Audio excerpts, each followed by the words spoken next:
بالله من الشيطان الرجيم. بسم الله الرحمن الرحيم. قال الله تبارك وتعالى في القرآن المجيد والفرقان الحميد: إنا عرضنا الأمانة على السماوات والأرض والجبال فأبين أن يحملنها وأشفقن منها وحملها الإنسان إنه كان ظلوما جهولا.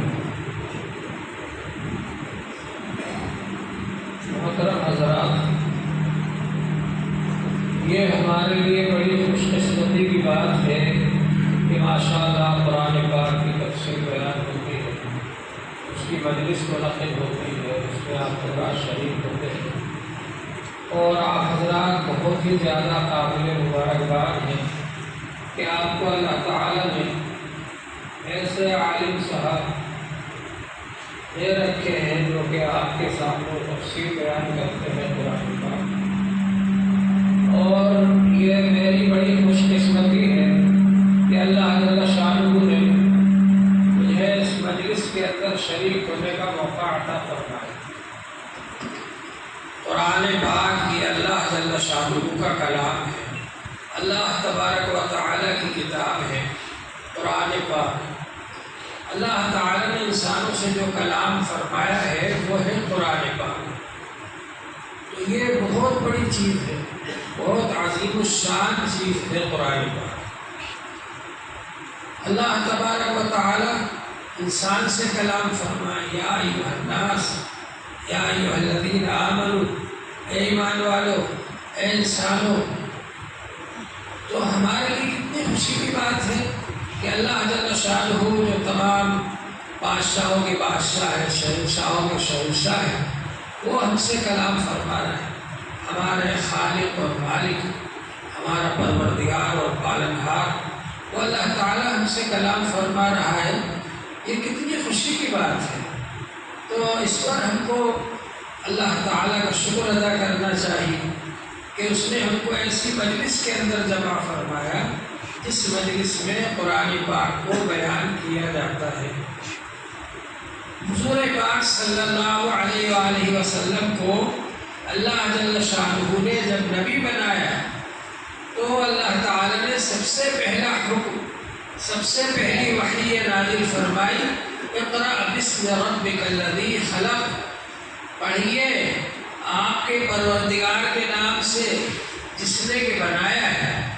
خلق الانسان من علق، انسان کو جمے ہوئے خون سے بنایا. اللہ تبارک و تعالی انسان کا خالق ہے، اور سب سے پہلی وحی اللہ تعالی نے پڑھنے کا حکم دیا. اس سے معلوم ہوا کہ گویا انسان کو پڑھنے کے لیے ہی بنایا گیا ہے، کیونکہ عبادت کا طریقہ کیسے معلوم ہوگا؟ پڑھنے سے معلوم ہوگا. انسان کون سا کام کس طریقے سے کرے کیسے معلوم ہوگا؟ پڑھنے سے معلوم ہوگا، علم سے معلوم ہوگا. سب سے پہلا حکم اللہ تعالی نے دیا: اقرأ باسم ربک الذی خلق. پڑھیے اس پروردگار کے نام سے جس نے کہ سب کو بنایا. خلق الانسان من علق، انسان کو بنایا جمے ہوئے خون سے. بے جان تھا، اللہ نے اس میں جان ڈال دی. اللہ تبارک و تعالی جس طرح سے کہ بے جان میں جان ڈال سکتا ہے، اسی طرح بے علم کو علم والا بنا سکتا ہے. تو اللہ تعالیٰ کے لیے کیا مشکل ہے؟ اللہ جل شانہ نے یہ حکم عطا فرمایا.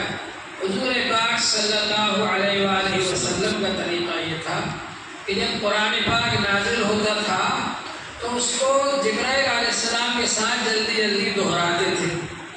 تو اللہ تبارک و تعالی نے فرمایا: لا تحرک به لسانک لتعجل به ان علینا جمعه وقرآنه ثم ان علینا بیانه. قرآن پاک کو پڑھنے میں آپ جلدی نہ کیجیے، جلدی جلدی اپنی زبان کو حرکت نہ دیجیے. قرآن پاک کو جمع کرانے کی ذمہ داری بھی ہماری ہے، اور اس کو پڑھوانے کی ذمہ داری بھی ہماری ہے، اور اس کو بیان کرانے کی ذمہ داری بھی ہماری ہے. ساری ذمہ داری اللہ تبارک و تعالیٰ نے لی. اور پچھلے لوگوں پر جو کتابیں نازل فرمائی اللہ تعالیٰ نے، انہوں نے ان کتابوں میں رد و بدل کر دیا، تحریف کر دی.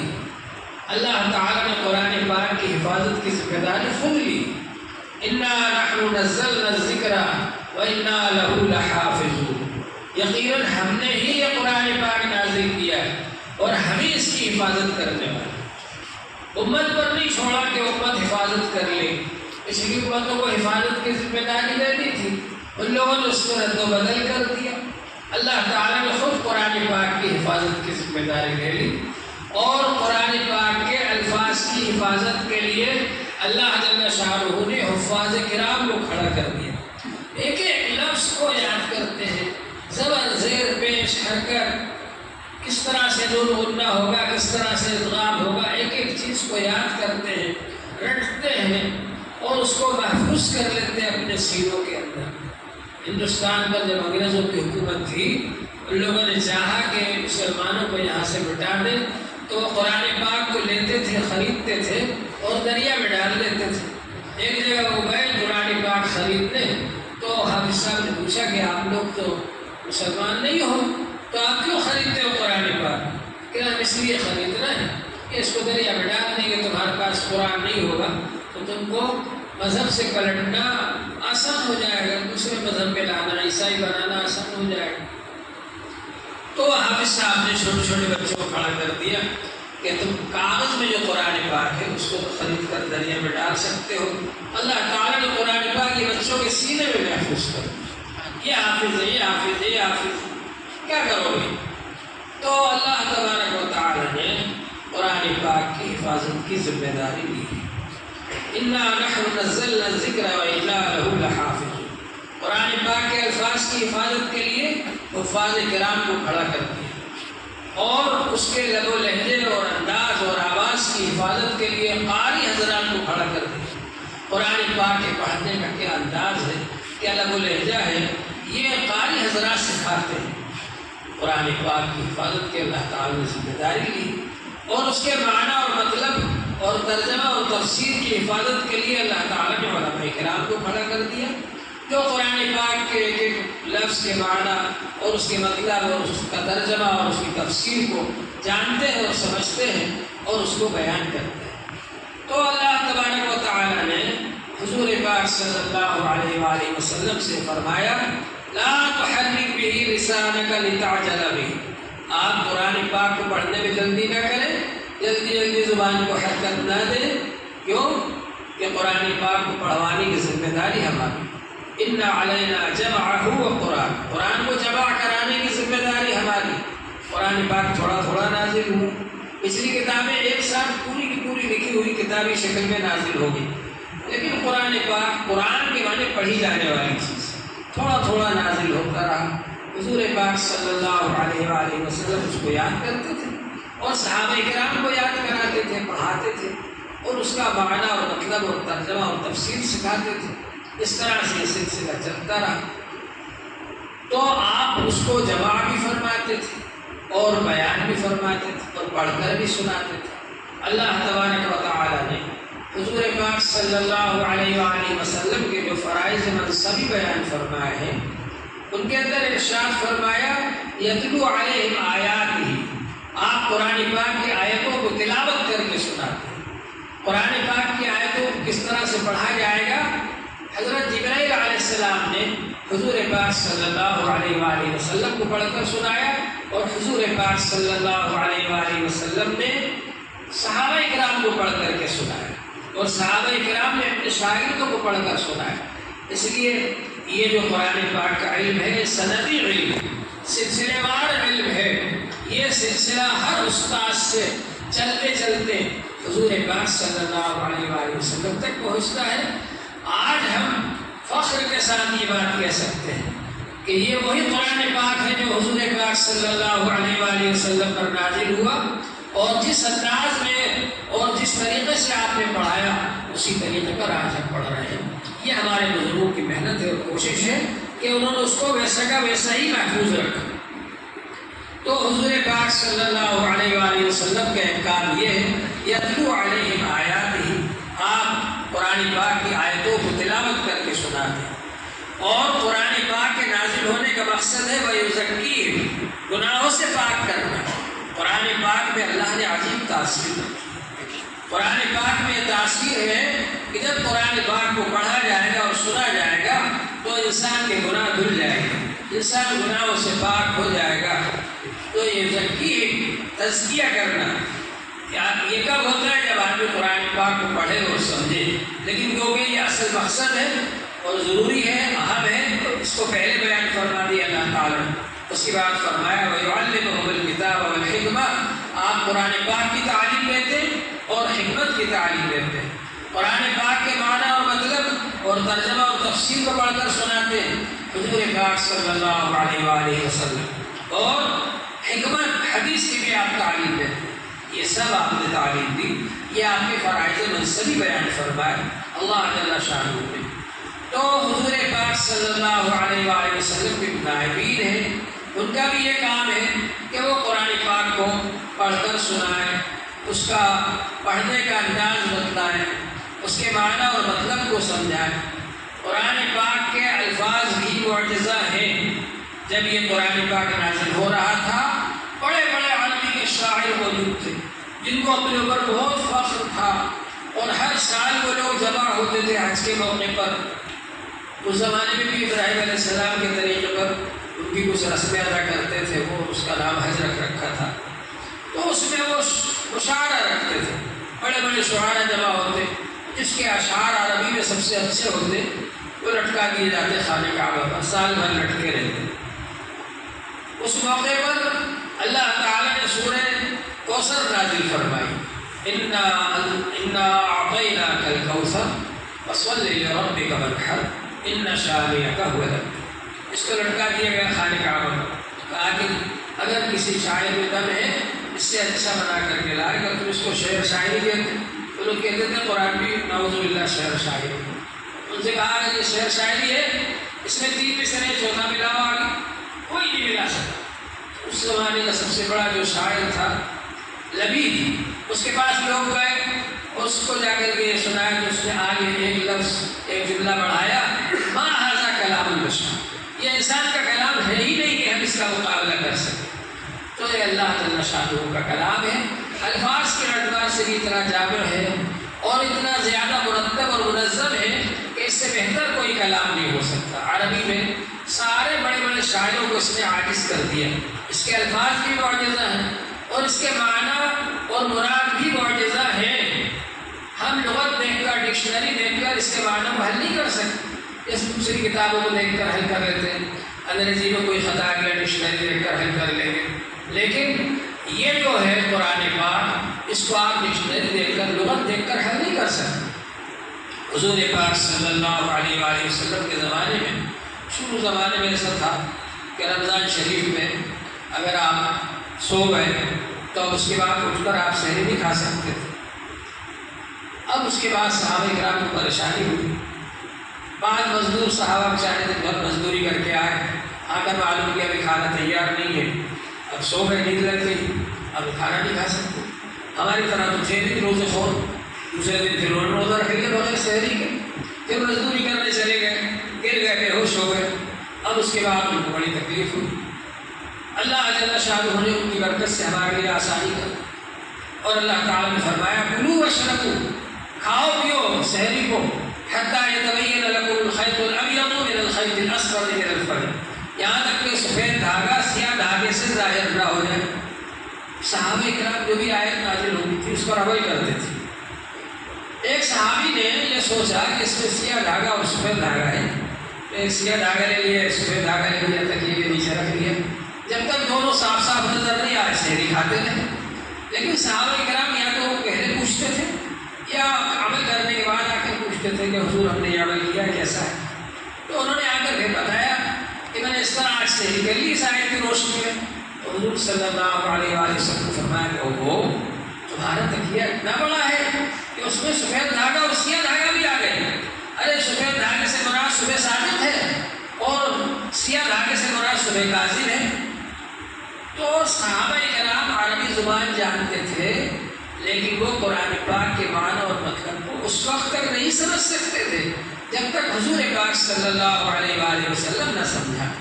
اس لیے قرآن پاک کے معنی اور مراد اور اس کے ترجمہ اور تفسیر کو بھی علماء کرام سے سمجھنا ضروری ہے، جنہوں نے اپنی عمریں کھپا دی قرآن پاک کے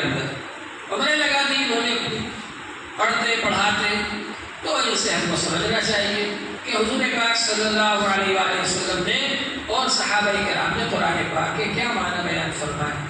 ایک بار حضور پاک صلی اللہ علیہ وآلہ وسلم کو تہجد کے موقع پر حضرت عبداللہ ابن عباس رضی اللہ عنہ نے پانی بھر کر دیا۔ حضور صلی اللہ علیہ وآلہ وسلم بہت خوش ہوئے اور سینے سے لگایا اور یہ دعا دی، اللہم علمہ التعویل، اللہ تعالیٰ اس کو تفسیر کا علم عطا فرما۔ ترجمان القرآن، صحابہ کرام کے درمیان سب سے بڑا لقب ترجمان القرآن کا حضرت عبداللہ ابن عباس رضی اللہ عنہ کا ہے۔ عمر بہت کم تھی ان کی، لیکن وہ ترجمان القرآن بنے اور تفسیر کا علم اللہ تعالیٰ نے ان کو بہت زیادہ عطا فرمایا۔ تو بہرحال قرآن پاک مستقل معجزہ ہے، اس کے الفاظ بھی معجزہ ہے، اس کے معنی اور مطلب اور ترجمہ اور تفسیر بھی معجزہ ہے۔ جب تک ہم علماء کرام سے نہ سمجھ سکیں تو اس کو نہیں سمجھ سکتے۔ حضرت عمر رضی اللہ عنہ کے بارے میں آپ نے سنا ہوگا، 7 سال میں انہوں نے سورہ بقرہ حفظ کی تھی۔ ہمارے یہاں چھوٹے چھوٹے بچے قرآن پاک 3 سال میں حفظ کر لیتے ہیں۔ حضرت عمر رضی اللہ عنہ کو سورہ بقرہ حفظ کرنے میں 7 سال کیوں لگے؟ صرف الفاظ نہیں رٹے انہوں نے، اس کے معنی اور مطلب کو بھی سمجھا، اس کے ترجمہ اور تفسیر کو بھی سمجھا۔ 7 سال میں جب سورہ بقرہ پوری ہو گئی، حفظ ہو گئی میں ترجمہ تفسیر کے، پھر انہوں نے ایک اونٹ ذبح کر کے سب کی دعوت کی اور خوشی منائی۔ تو بہرحال اللہ تبارک و تعالیٰ کا فضل و کرم ہے کہ اس نے ہم کو ایک موقع عطا فرمایا ہے۔ ہم کو قرآن پاک کو سمجھنا چاہیے۔ قرآن پاک کا ایک حق یہ ہے کہ ہم اس پر ایمان لائیں کہ اللہ جل شانہ کا کلام ہے۔ اللہ کا کلام ماننا قرآن پاک کو یہ ضروری ہے، جس طرح سے جن 7 چیزوں پر ایمان لانا ضروری ہے ان میں سے ہے وہ کتب ہی، اللہ کی کتابوں پر، اور خاص طور سے یہ کتاب جو قرآن پاک ہمارے لیے اللہ تعالیٰ نے نازل فرمایا، اس پر ایمان لانا ضروری ہے کہ اللہ کا کلام، اس میں جتنے احکام آئے سب اللہ تعالیٰ کی طرف سے آئے، اس میں جو احکام دیے گئے ان کو بھی ماننا ضروری ہے۔ تو یہ قرآن پاک پر ایمان لانا ضروری ہے، فرض ہے۔ قرآن پاک کا ایک حق یہ ہے کہ ہم اس کی تلاوت کریں، روزانہ پڑھنا ضروری ہے۔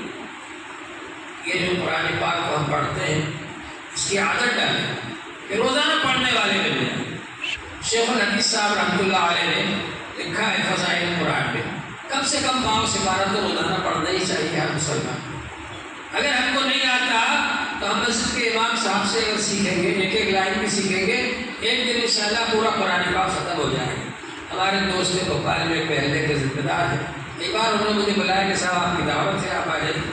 مجھے لے گئے بلا کر کے اور وہاں پر کہا کہ ہمارے یہاں 2 حضرات تھے جو مسجد کے باہر بیٹھے رہتے تھے۔ ہم نے ان سے کہا بھائی مسجد کے اندر آ جائے کرو اور امام صاحب سے تھوڑا تھوڑا قرآن پاک پڑھ لیا کرو۔ انہوں نے ہماری بات مان لی اور آج ان دونوں کا قرآن پاک نازلہ ختم ہوا ہے، اس لیے ہم نے پورے مہینے کی دعوت رکھی اور آپ کو بلایا کہ آپ آ کر تھوڑا سا بیان کریں۔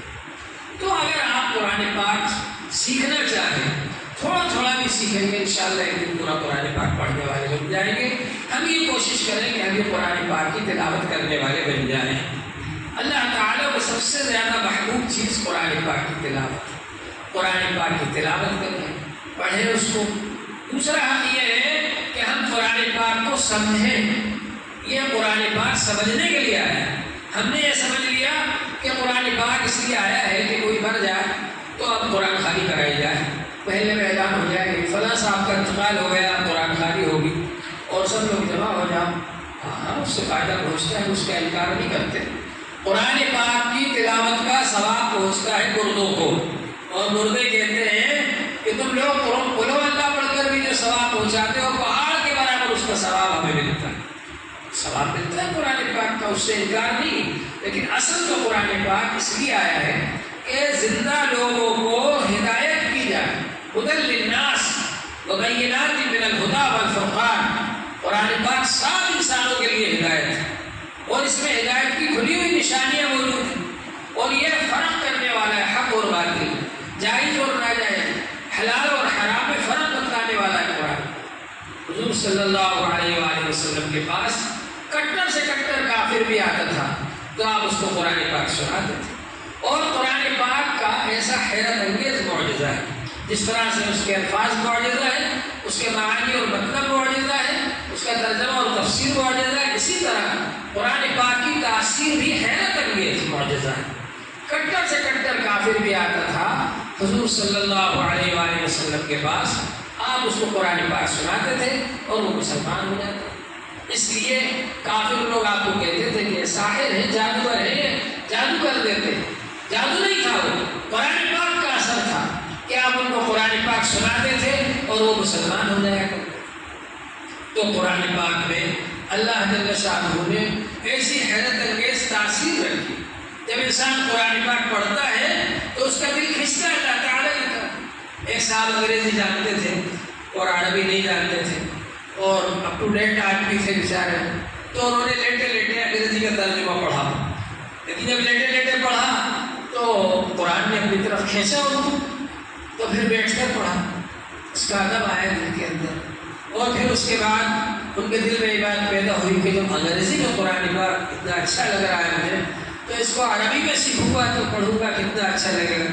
پھر انہوں نے عربی سیکھی، پھر عربی سیکھ کر کے وہ عالم بنے، اور عالم بن کر پھر ایک بزرگ سے بیعت ہوئے اور خود بھی بہت بڑے بزرگ بنے۔